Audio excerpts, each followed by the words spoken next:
inches below normal.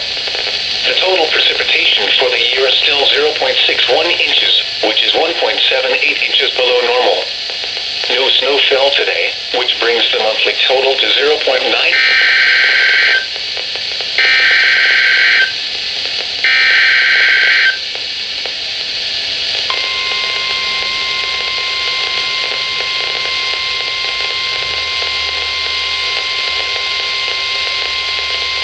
The National Weather Service in Milwaukee-Sullivan has issued a snow squall warning for northern Greene County in south-central Wisconsin, northwestern Rock County in south-central Wisconsin, southeastern Dane County in south-central Wisconsin, southern Jefferson County in southeastern Wisconsin, until 8:15 p.m. Central Standard Time.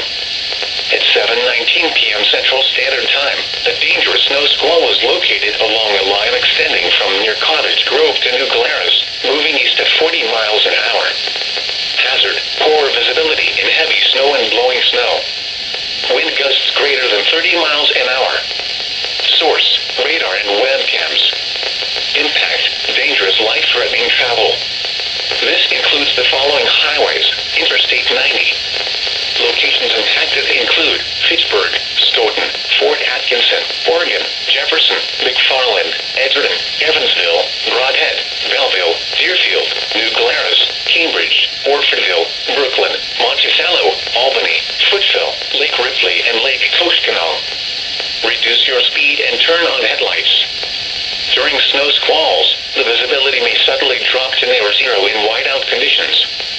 Wet roadways will quickly freeze. Black ice will cause roads, bridges, and overpasses to become slick and dangerous.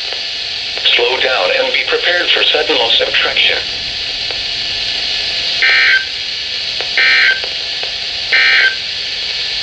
The Madison, Wisconsin